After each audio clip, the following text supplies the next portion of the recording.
சரி மாயா, கிண்டல் பண்ணாத. இங்க பாரு, இது ரொம்ப முக்கியமான விஷயம். நீ எனக்கு ஹெல்ப் பண்ணி தான் ஆகணும். நீ முதல்ல என்ன ஹெல்ப்னு சொல்லு. அத பண்ணணுமா வேண்டாமான்னு நான் முடிவு பண்றேன்.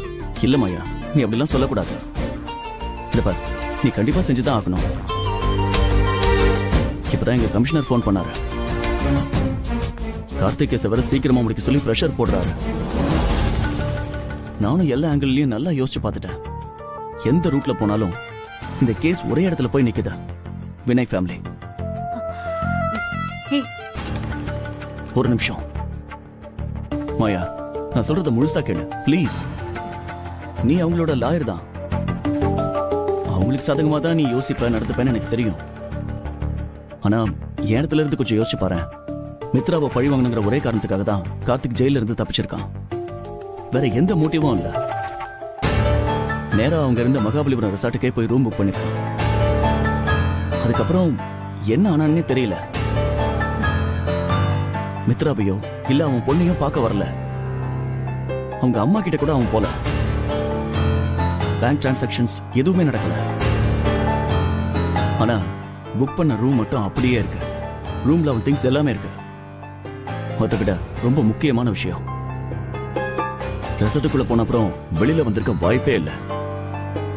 அந்த ரூட்ல இருக்கிற எல்லா சிசிடிவி கேமராவும் செக் பண்ணியாச்சு. என்னோட கணிப்பு மட்டும் கரெக்ட்னா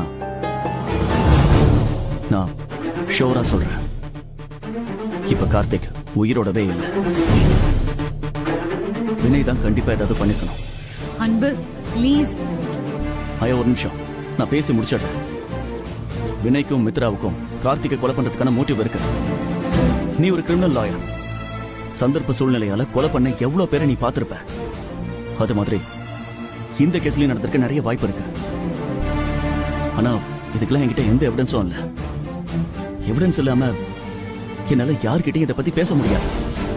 அதுக்காக தான் நான் உன்கிட்ட ஹெல்ப் கேட்கிறேன். ப்ளீஸ் மாயா. இதுல நான் என்ன உனக்கு பண்ண முடியும்? யாரா இருந்தாலும், எவ்வளவு பெரிய தப்பு பண்ண குற்றவாளியா இருந்தாலும், பிரச்சனை பெருசாகிறப்ப அவங்க லாயரை நம்பிதான் ஆகணும். வேற வழியே இல்ல.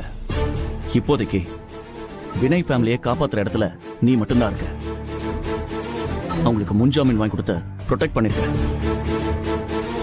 இப்போ நீ அவங்க கிட்ட பேசுற மாதிரி பேசணும்னா உன்னை நம்பி அவங்க உண்மையை ஒத்துக்க வாய்ப்பு இருக்குல்ல. மாயா, அவங்க ஒத்துக்கிட்டாங்கன்னு தெரிஞ்சா போதும். எவிடன்ஸ் எப்படி கிரியேட் பண்றது நான் பாத்துக்கிறேன். ப்ளீஸ் மாயா, இந்த ஹெல்ப் மட்டும் பண்ண. சோ அன்பு, அன்பு, மாயா, அன்பு, இரு வரேன். போதுமா? இப்போ உனக்கு நிம்மதியா? நான் தான் சொன்னேன்ல அவங்க இன்னசென்ட்னு. நீ கேட்காம அதை இதை பேசி என்ன கன்ஃபியூஸ் பண்ணி இப்படி பேச வச்சிட்டியே. வினய் யாராவது சொல்லி கொடுத்து பேசுறீங்களான்னு கேட்டப்போ எனக்கு எப்படி இருந்துச்சு தெரியுமா? விடுமாயா, இதெல்லாம் சகஜம் தானே. உனக்கு வேணா இதெல்லாம் சகஜமா இருக்கலாம் அன்பு, எனக்கு அப்படிலாம் இல்ல. உன் பேச்ச கேட்டு அவங்க கிட்ட போய் பேசின பாரு, என்ன சொல்லணும். நான் உன்னோட வைஃப்னு தெரிஞ்சும் என்ன லாயரா பிக்ஸ் பண்ணி அவ்வளவு நம்பிக்கையா என்கிட்ட பழகிட்டு இருக்காங்க. அவங்க கிட்ட போய் இப்படி நடந்துட்டேனே.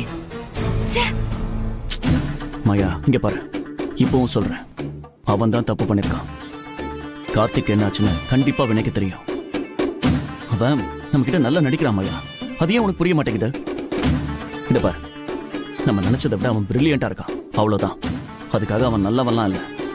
போதும் அன்பு, இப்ப சொல்றேன், நல்லா கேட்டுக்கோ. மறுபடியும் இந்த கேஸ் விஷயமா என்கிட்ட எந்த ஹெல்ப்பும் கேட்காத. நான் செய்யவும் மாட்டேன். நீ குறுக்கு வழியில போ, நேர் வழியில போ, என்னவோ பண்ணு. உன் பிரஷர் நீ தான் பாத்துக்கணும். அது உன் ப்ராப்ளம். நீ என்ன வேணாலும் பண்ணு. அவங்களை எப்படி இதுல இருந்து வெளியே கொண்டு வரணும்னு நான் பாத்துக்கிறேன். ஆனா ஒன்னே ஒண்ணு, நீ தப்பான ரூட்ல போயிட்டு இருக்க. போக போக உனக்கே தெரியுமாயா யார் சரியான ரூட்ல போறா, யார் தப்பான ரூட்ல போறான்னு.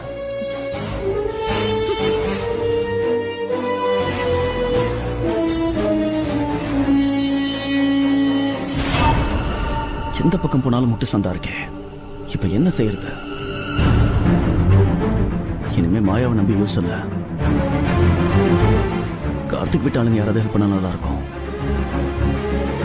ஆனா அதை எப்படி அச்சீவ் பண்றதுன்னு தெரியலையே.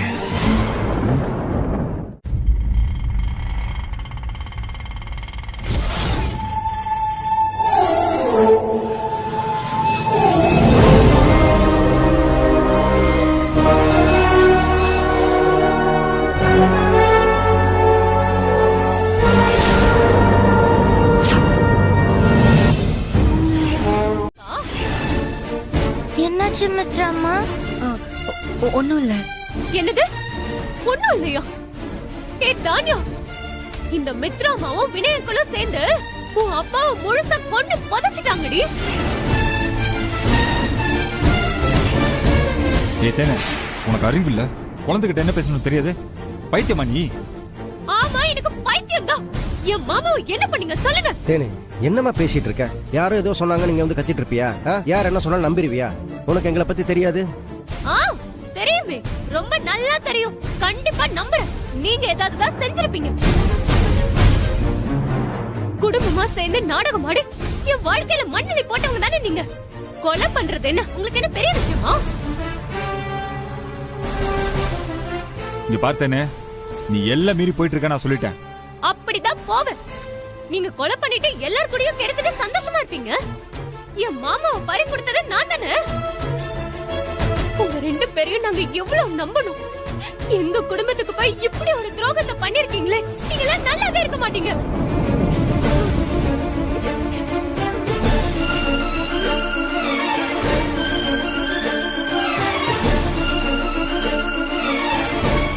என் மாமாவை என்ன பண்ணீங்க சொல்லுங்க. என் மாமா என்ன பண்ணீங்க இப்ப சொல்ல போறீங்களா இல்லையா? சொல்லுங்க. என்ன பண்ணீங்க சொல்லுங்க.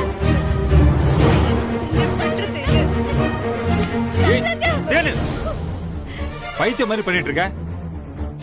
உன் மாமால எங்க இருக்கானே எனக்கு தெரியாது. சும்மா தேவையில்லாம வந்து பிரச்சனை பண்ணிட்டு இருக்காது. வெளில கிளம்பு போ. என்னது கிளம்பணுமா? என் மாமா எங்க இருக்காருன்னு தெரியாம ஒரு அடி கூட நகர மாட்டேன். அவர் உங்களை தேடி வந்திருக்காரு. மகாபலிபுரத்துல உங்களை சந்திச்சிருக்காரு. என்ன ஆனாருன்னு கண்டிப்பா உங்களுக்கு தான் தெரியும். ஒழுங்கு மரியாதையா அவரை என் கண்ணு முன்னாடி கொண்டு வந்து நிறுத்துங்க.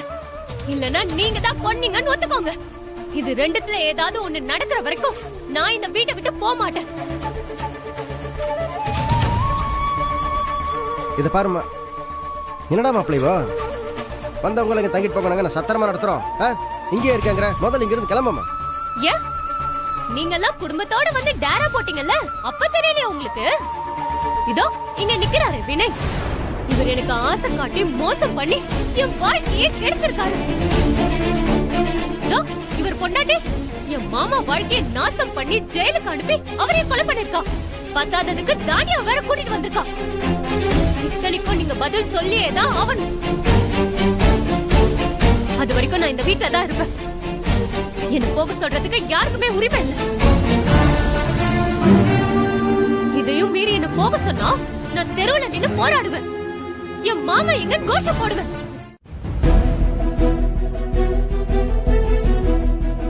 தென்மொழி, இந்தாங்க. தேங்க்யூ.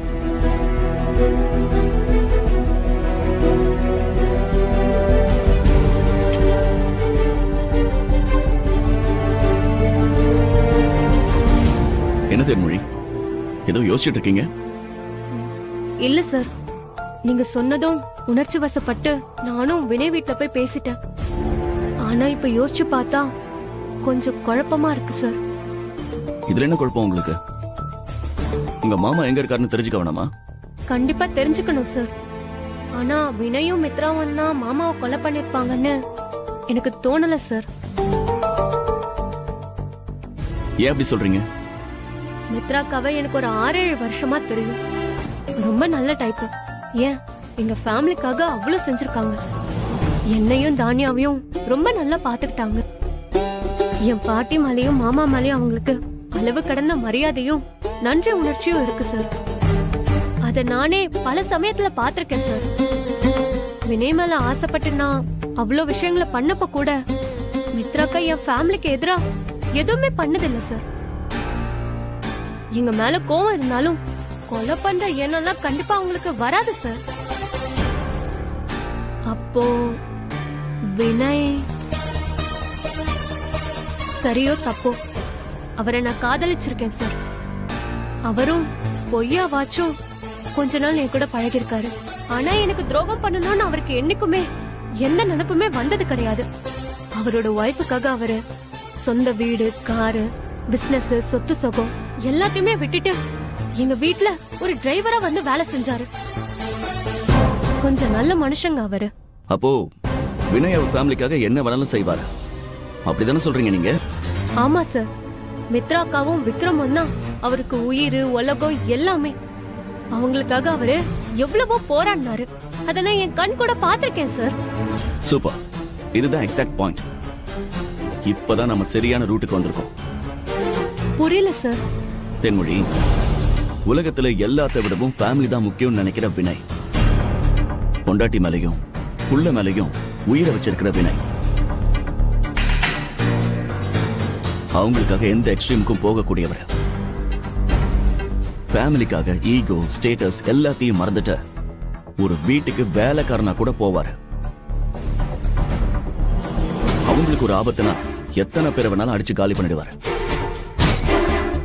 தேவைப்பட்டா கொலையும் பண்ணுவாரு. என்ன தென்மொழி, நான் சொல்றது கரெக்டா? அவருக்கு இப்படி ஆகும், இப்படி ஒரு கெட்ட பேரோட அக்யூஸ்டா யார் கையாலையும் சாவாருன்னு நான் நினைச்சு கூட பார்க்கல சார். ஐயோ,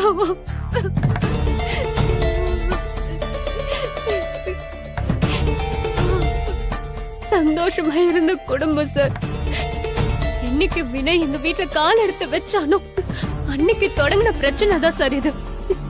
இப்போ அவங்க மட்டும் நல்லா நிம்மதியா இருக்காங்க. என் குடும்பம் இப்படி ஆகி போச்சு சார். இப்ப என்ன செய்ய போறீங்க தென்மொழி? உங்க மாமாவை கொலை பண்ணி உங்க ஃபேமிலியவே இப்படி ஆளுக்கு ஒரு திசையில பிரிச்சு போட்டவங்கள நீங்க மன்னிக்க போறீங்களா? உங்களை அம்மா அப்பா இல்லாத குறையே தெரியாம வளர்த்த மாமாவுக்காக நீங்க என்ன செய்ய போறீங்க?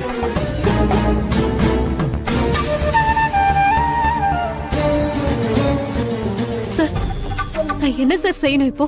தென்மொழி, கொலை பண்ணவங்களுக்கு தண்டனை வாங்கி கொடுக்கறதுக்கு எனக்கு ஹெல்ப் பண்ணலாமே. அது கூட உங்க மாமா உங்க மேல வச்சிருந்த அன்புக்கு செய்யற கைமாறா தானே இருக்கும். கார்த்திக்க வினய மித்ராவும் தான் கொலை பண்ணிருக்காங்கன்னு என்னால லாஜிக்கா சொல்ல முடியும். ஆனா கோர்ட்டுக்கு லாஜிக் பத்தாது, எவிடன்ஸ் வேணும். அந்த எவிடன்ஸ் நான் கலெக்ட் பண்றதுக்கு நீங்க எனக்கு ஹெல்ப் பண்ணணும். அப்படி நீங்க ஹெல்ப் பண்ணா அதை பண்ணது யாரா இருந்தாலும் அவங்கள சட்டத்துக்கு முன்னாடி நிறுத்தி தண்டனை வாங்கி கொடுக்க என்னால முடியும். ஒரு உயிரை கொன்னுட்டு யாரும் அவ்வளவு ஈஸியா வெளியில நிம்மதியா இருந்துடக்கூடாது. உங்களுக்கு புரியுதுல்ல?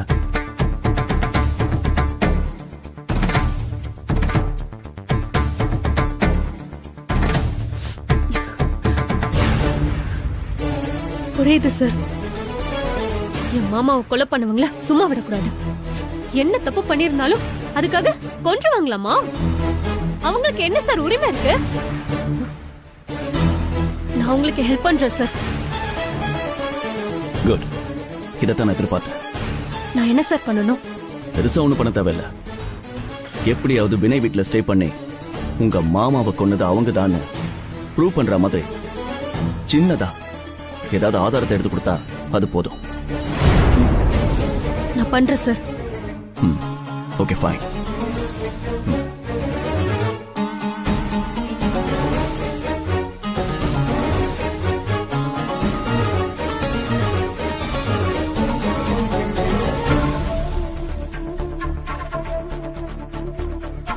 இது மைக்ரோஃபோன். இத வினய மித்ராவும் அடிக்கடி சந்திச்சு பேசுற இடத்துல அவங்களுக்கு தெரியாம பிக்ஸ் பண்ணிடுங்க.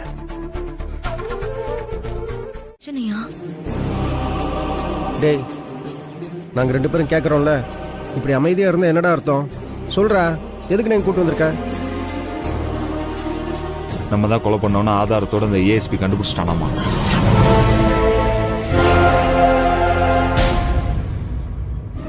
பாடி எங்க இருக்குன்னு கூட கண்டுபிடிச்சிட்டானாமா. சீக்கிரமே என்ன வந்து அரெஸ்ட் பண்ணிட்டு போறேன்னு சொல்றான்.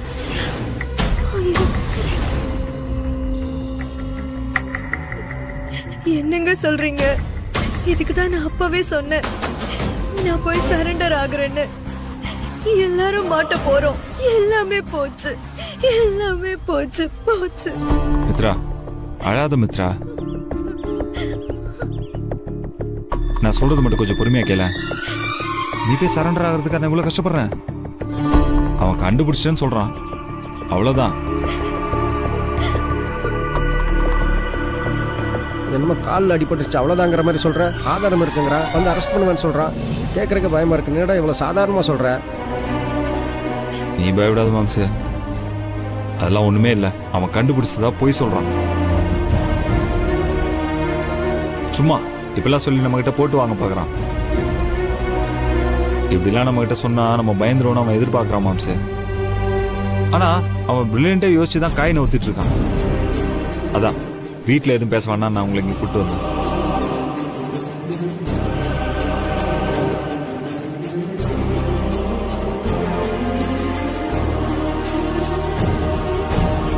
மாப்ள, எனக்கு ஒரு டவுட்டுடா. சொல்லு மாம்சு. இல்ல நம்ம வீட்டுக்குள்ள சினிமால வர மாதிரி இந்த கேமரா, மைக்கு அந்த மாதிரி ஏதாவது வச்சிருப்பானோ? ஐயோ மாப்ள, நினைச்சு பார்க்கவே பயமா இருக்குடா. ஐயோ ஐயோ, என்ன சொல்றாருங்க மாமா? ஐயோ, நீ வேற கொஞ்சம் கம்முன்னு இருக்கியா?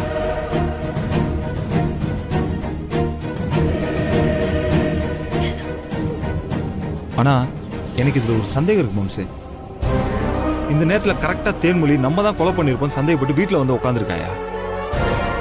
இது ஒன்னும் யதார்த்தமா நடந்த மாதிரி எனக்கு தெரியல மாம்சே. அவ தானா வந்தாளா இல்ல யாராவது சொல்லி கொடுத்து வந்தாளா நமக்கு தெரியும். வீட்டுல நம்ம என்ன பண்றோம் ஏது பண்றோம் நம்மள தேனு க்ளோஸா வாட்ச் பண்றாளான்னு எனக்கு தோணுது.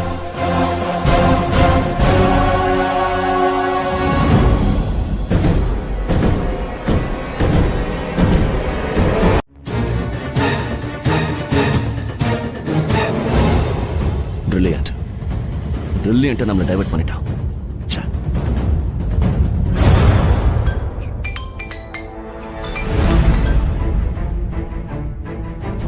Hello sir. சொல்லுங்க தேன்மொழி.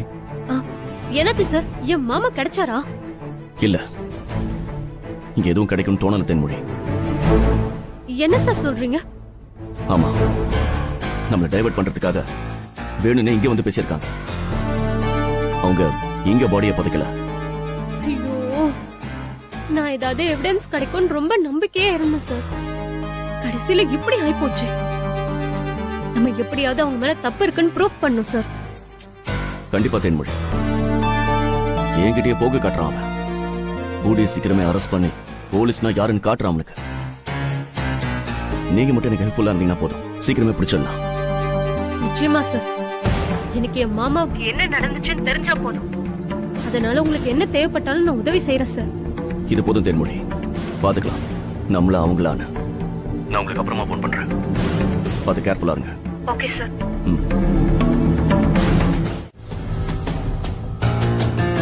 என்ன அமைதியா இருக்கீங்க? செய்வீங்கல்ல?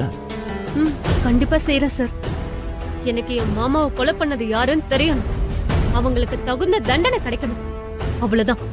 அதுக்காக நான் என்ன வேணாலும் செய்வேன் சார். குட். இப்ப நான் சொல்றத நல்லா கேட்டுக்கங்க. நீங்க வீட்டுக்கு போனதோ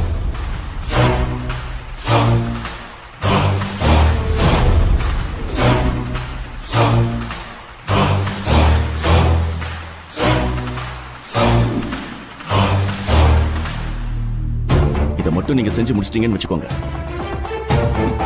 அந்த வினைய யாராலையும் காப்பாற்ற முடியாது. ஷா சார், கண்டிப்பா நான் இதை பண்றேன்.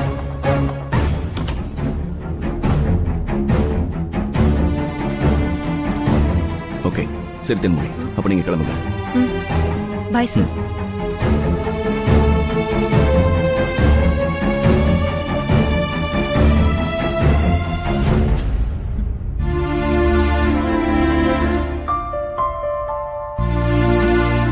என்ன சார், நான் தொழில் விரோதி ஆயிட்டதுனால வீட்டுக்கே இன்னொருத்தைய கூட்டிட்டு வந்து செட் பண்ணியாச்சா?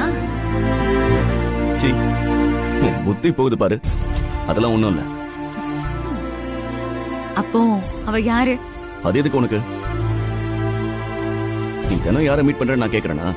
நான் நான் யாரையும் நடு வீட்டுக்கு கூட்டிட்டு வந்து மீட் பண்றது இல்லையே. ஒழுங்கா நக்கல் பண்ணாம சொல்ல போறியா இல்லையா? இவ்ளோ இன்செக்யூரிட்டியா உனக்கு? பொசிசிவ்னஸ் பொங்கி வழியுது பாரு. ஐயே, ஆசைய பாரு. ஹ, அப்படி எதுவும் தெரிய வந்தா ஆள விடு சாமின்னு உன்னை கும்பிட்டுட்டு போயிட்டே இருப்பேன். அதுக்குதான் கேட்டேன். ஏன் இப்ப என்ன உன்னை தடுக்குது? போக வேண்டியதானே? ம், கூட யாரும் இல்லாம தனியா கஷ்டப்படுவியே, ஐயோ பாவம்னு பாக்குறேன். இந்த மாதிரி கேனச்சி எவ்வளாச்சும் வந்தா உன்னை அவ கையில அழகா புடிச்சு கொடுத்துட்டு நிம்மதியா நான் எஸ்கேப் ஆயிடுவேன். அது சரி. சரி, இன்னும் நீ அவ யாருன்னு சொல்லவே இல்லையே. ஹேய், இங்க வந்து நான் யாரை மீட் பண்ண போறேன்? எல்லாமே கேஸ் சம்பந்தமா தான். அதான் யாருன்னு கேக்குறேன். சொல்லுவாங்க எல்லாமே உங்ககிட்ட. அன்னைக்கு என்னமோ பெருசா பேசுனியே, கேஸ் விஷயமா எதுவும் சொல்ல மாட்டேன், எந்த ஹெல்ப்பும் பண்ண மாட்டேன்னு. இப்போ நான் மட்டும் எல்லாத்தையும் உங்ககிட்ட சொல்லிட்டு இருக்கணுமா? ஆளை பாரு, நல்ல அறிவாதான் பெத்து விட்டுருக்காரு உன் அப்பா.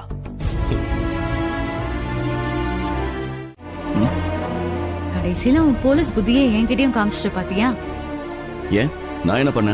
நைஸா என்கிட்ட வந்து ஹெல்ப் கேட்டு பார்த்து முடியலன்னதும் அவங்க வீட்லயே ஒரு பொண்ணை ரெடி பண்ணி அவங்களே வேவு பார்க்க அவங்க வீட்லயே தங்க வச்சிருக்க. இதெல்லாம் ஒரு நேர்மையான போலீஸ் பண்ற வேலையா? நேர்மையா போலீஸ வேலை செய்ய விட்டதானே? அக்யூஸ்ட் நீங்க எல்லாரும் சேர்ந்து தப்பெல்லாம் பண்ணிட்டு ஜாலியா இருப்பீங்க, நாங்க அதை பார்த்து சும்மா இருக்கணுமா?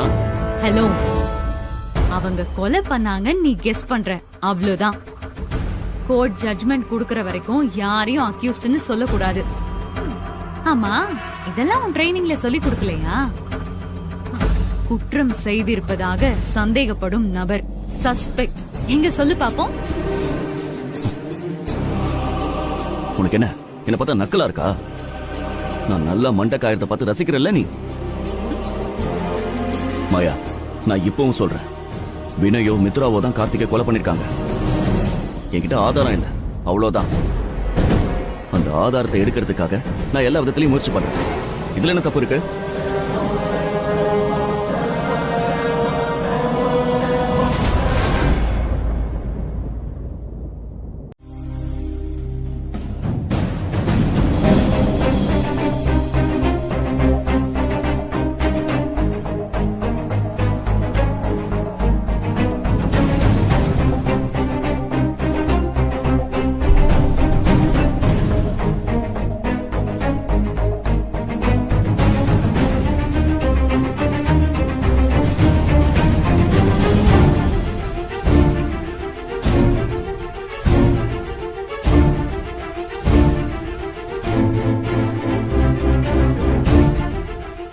கிளாஸ் எங்க இருக்குன்னு தெரியலையே.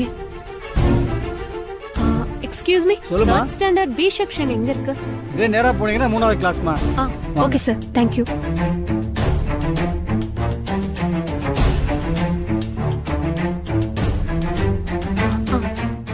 Excuse me ma'am. எஸ், நான் தேன்மொழி, இந்த கிளாஸ் தானியாவோட கசின். சொல்லுங்க. நான் ஒரு 2 மினிட்ஸ் தானியா கிட்ட பேசிக்கலாமா? தானியா, இவங்க உன்னோட கசினா?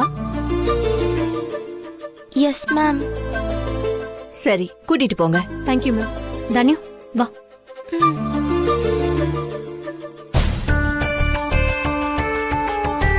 என்ன தேனு, எதுக்கு ஸ்கூலுக்குலாம் வந்த? ஏன் நான் வரக்கூடாதா? அப்படி இல்ல, உனக்கு எப்படி இந்த ஸ்கூல் தெரியும்? அதெல்லாம் எனக்கு தெரியும். நீ தான் வீட்ல இருந்தா என் கூட பேசவே மாட்டேங்கிறியே, அதான் உன்னை ஸ்கூல்ல மீட் பண்ணலான்னு வந்தேன். ஏன் என்கிட்ட பேசக்கூடாதுன்னு உங்க மித்ராமா சொன்னாங்களா? மித்ராமெல்லாம் ஒன்னு சொல்லலையே. ஆமா, நீ ஏன் தேனு மித்ராமாவை எப்ப பார்த்தாலும் ஹர்ட் பண்ணிட்டே இருக்க? மித்ராமா பாவம் தெரியுமா? நீ அன்னைக்கு சண்டை போட்டல்ல, அவங்க எவ்வளவு அழுதாங்க தெரியுமா? நீ அவங்கள ஹர்ட் பண்ண எனக்கு ஒன்னு பிடிக்காது தேனு. அப்புறம் நான் உன்கிட்ட பேசவே மாட்டேன். சரி சரி, நான் இனிமே உன் மித்ராமாவை ஹர்ட் பண்ணவே மாட்டேன். ஓகே? நிஜமாவா? ஆமா. சரி, இப்போ என் கூட வரியா? நம்ம வெளிய போலாம். ஐயோ, ஸ்கூல் டைமிங்ல வெளில போனா அவ்வளவுதான், மித்ராமா என்ன பிச்சிடுவாங்க. ஏய், அவங்க கிட்ட வீட்ல போய் நான் பேசிக்கிறேன். இப்ப என் கூட வாயேன் ப்ளீஸ்.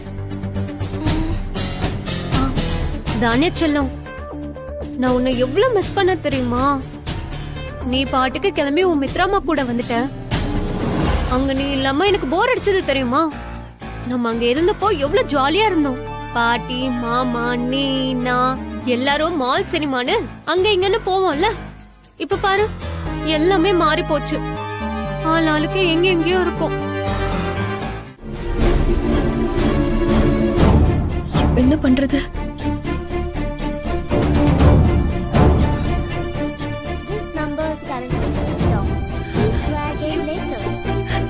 வினைக்கு கால் பண்ணி பார்க்கலாம்.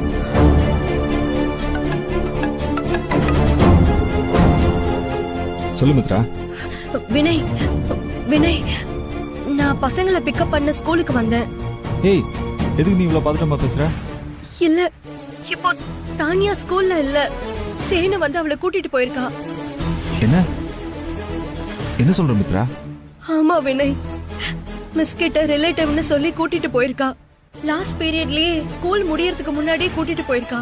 எனக்கு என்ன பண்றதுன்னு தெரியல, பயமா இருக்கு வினய். சரி, இப்போ விக்ரமங்க? விக்ரம் ஸ்கூல்ல தான் இருந்தான். இப்ப அவன் கார்ல இருக்கான்.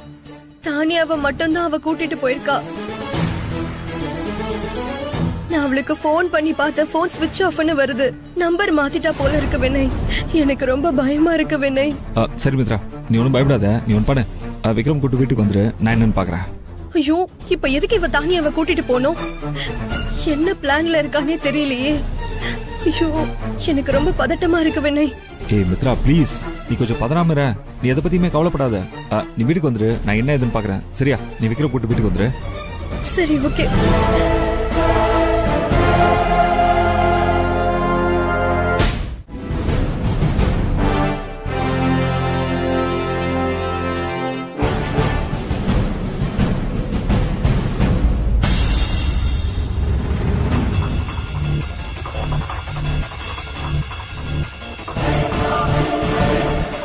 ஏழுமலை சார், நான் சொல்றதை கவனமா கேளுங்க.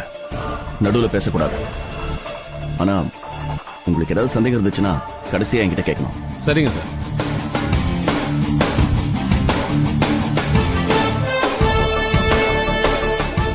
இதுதான் வினய் ஃபேமிலி தங்கியிருந்த ரூம்ஸ். பக்கத்துல 2 ரூம் புக் பண்ணிருக்காங்க. இதுக்கு ஆப்போசிட்ல கார்த்திக்கும் ரூம் புக் பண்ணிருக்கான். வினய் ஃபேமிலி மதியம் செக்இன் பண்ணிருக்காங்க. அவங்க செக்இன் பண்ண 10 நிமிஷத்துல கார்த்திக்கும் செக்இன் பண்ணிருக்கான். ரெசார்ட்டுக்கு ஆப்போசிட்ல இருக்கிற கடையில இருந்து எடுத்த சிசிடிவி ஃபுட்டேஜ்ல வினய் ஃபேமிலி ரெசார்ட்குள்ள போறதையும் கார்த்திக் டெம்போல இருந்து இறங்கி அவங்க பின்னாலேயே போறதும் நமக்கு தெரியுது. சோ இதுல இருந்து என்ன தெரியுதுன்னா, கார்த்திக் வினய் ஃபேமிலியை ஃபாலோ பண்ணிட்டு தான் அங்க வந்திருக்கான்.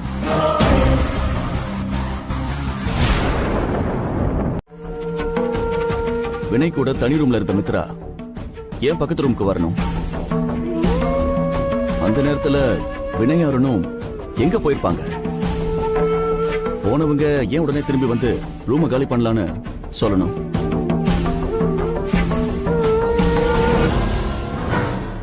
இதெல்லாம் வச்சு எல்லா டாட்ஸையும் கனெக்ட் பண்ணி பார்த்தா மித்ரா தான் கார்த்திகை கொலை பண்ணிருக்காங்க. அவங்க 2 பேரும் தனியா இருந்த ரூம்ல கார்த்திக் புகுந்து பிரச்சனை பண்ணிருக்கான். அவனோட பழைய ஹிஸ்டரி படி பார்த்தா அவன் மித்ராவை பலவந்தமா அடைய முயற்சி பண்ண வாய்ப்பு இருக்கு. அப்ப தன்னை காப்பாத்திக்கிறதுக்காக மித்ரா கார்த்திகை தாக்கியிருக்காங்க. அதுல கார்த்திக் உயிர் போயிருக்கு.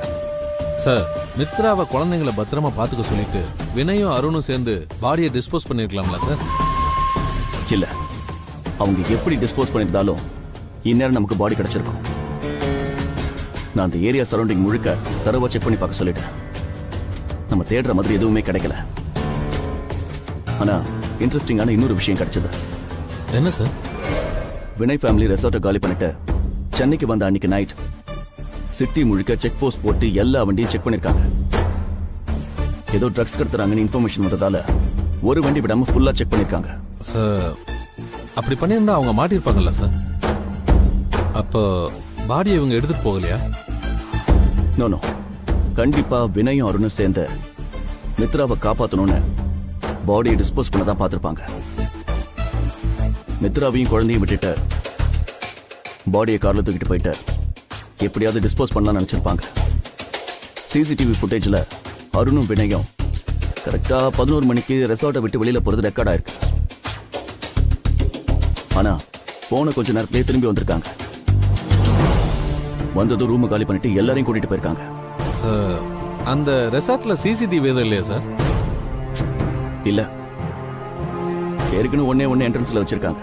ஆனா அதுவும் ஒர்க் ஆகல. இது வரைக்கும் தேவைப்படாததால அவங்களும் பெருசா இதை கண்டுக்கல. அந்த கேமரா மட்டும் ஒர்க் ஆயிருந்தா இந்நேரம் இந்த கேஸை முடிச்சிருக்க எழுமல. சோ வினயாரனும் பாடியை டிஸ்போஸ் பண்ண போயிருக்காங்க. வழியில செக் போஸ்ட பார்த்து பயந்து திரும்பி வந்து ஃபேமிலியை கூட்டிட்டு போயிருக்காங்க. வினய் ஃபேமிலி செக் போஸ்ட்ல வந்து நின்னத அங்க இருக்கிற கேமரால ரெக்கார்ட் ஆயிருக்கு. ஆனா அதுக்குள்ள அக்யூஸ்ட பிடிச்சிட்டதாலையும் இவங்க ஃபேமிலியா போனதாலையும் வினய் காரை செக் பண்ணாம விட்டுருக்காங்க. அதுவும் கேமரால ரெக்கார்ட் ஆயிருக்கு. அங்கிருந்து கார் எங்கேயும் டைவர்ட் ஆகாம நேரா வீட்டுக்கு தான் வந்திருக்கு. வழியில இருக்கிற எல்லா கேமராலையும் டோல்கேட்லயும் கரெக்டா என்ட்ரி எக்ஸிட் ஆயிருக்கு.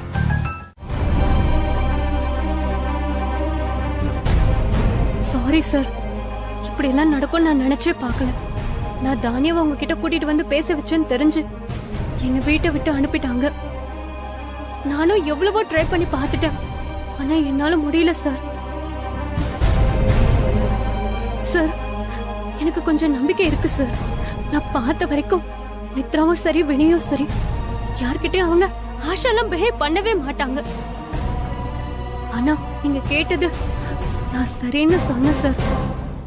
ஆனா இப்படியெல்லாம் நடக்கும்னு நான் எதிர்பார்க்கல சார். என்ன தேன்மொழி பேசுறீங்க? நீங்க அங்க இருந்தா அவங்க மாட்டிக்க மாட்டாங்களா? அதான் இத சாக்கா வச்சுதான் உங்களை அனுப்பியிருக்காங்க. ஆனா நம்ம பிளான் இப்படி பாதிலேயே பிரேக் ஆயிடுச்சுன்னு அத நினைச்சாதான் சார் எனக்கு ரொம்ப கவலையா இருக்கு. சாரி சார், என்னால எதுவும் ஹெல்ப் பண்ண முடியாம போயிடுச்சு. ஐயோ தேன்மொழி, பரவாயில்ல. நீங்க ஆல்ரெடி பண்ணிருக்கிறதே பெரிய ஹெல்ப். நான் தானியா சொன்னதை வச்சு சில விஷயங்களை கிராக் பண்ணிட்டேன். நம்ம டெஃபினட்டா அவங்கள நெருங்கிட்டோம். இதுக்கு மேல நீங்க அங்க இருந்தாகணும்னு எந்த கட்டாயமும் இல்ல. அதனால நீங்க எதை நினைச்சு கவலைப்பட வேண்டாம், நான் பாத்துக்கிறேன். என்னால இனிமே அந்த வீட்டுக்குள்ள போக முடியாது சார். அது இல்லாம வேற என்ன ஹெல்ப் பண்ணாலும் என்கிட்ட கேளுங்க, அதை செய்ய நான் ரெடியா இருக்கேன். கண்டிப்பா உங்க உதவி எப்ப தேவைப்பட்டாலும் நான் சொல்றேன். இப்ப நீங்க கிளம்பலாம். சார், யாரும் இல்லைன்னு இதை அப்படியே விட்டுற வேண்டாம் சார். சீக்கிரம் உண்மையா வெளிச்சத்துக்கு கொண்டு வாங்க சார். என் மாமாவை இப்படி அநியாயமா கொண்டவங்களுக்கு தண்டனை வாங்கி கொடுங்க சார். என் ஃபேமிலி ரொம்ப பாதிக்கப்பட்டிருக்கு சார். பெருசா நாங்க இழந்திருக்கோம். என்ன விடுங்க சார். நான் முன்ன பின்ன சில தப்புகள் பண்ணிருக்கேன். ஆனா என் பாட்டி அவங்கள முழுசா நம்பினாங்க சார். அவங்க என் மாமாவை விட மித்ராவுக்கு தான் முக்கியத்துவமே கொடுத்தாங்க. ஃபர்ஸ்ட் டைம் எங்க மாமாவை போலீஸ் அரெஸ்ட் பண்ணதுக்கு காரணமே எங்க பாட்டி தான். சொந்த பையனா இருந்தாலும் தப்பு பண்ணா தண்டனை அனுபவிக்கணும்னு மித்ரா அக்காக்கு சப்போர்ட் பண்ணாங்க. இப்ப அவங்களுக்கு மட்டும் இந்த விஷயம் தெரிஞ்சா எப்படி தாங்கிப்பாங்கன்னு தெரியல சார். அப்புறம் நீங்க தான் தானியாவை பாத்தீங்கல்ல, அவகிட்ட என்ன சொன்னாலும் மித்ராவை நம்புற அளவுக்கு அவளை நல்லா பிரெயின் வாஷ் பண்ணி வச்சிருக்காங்க சார். அவங்க கொலை பண்றதெல்லாம் பண்ணிட்டு சந்தேகம் வரக்கூடாதுன்னு ரொம்ப நல்லவங்க மாதிரி தானியாவை வீட்டுல வச்சு வளர்த்துட்டு இருக்காங்க சார்.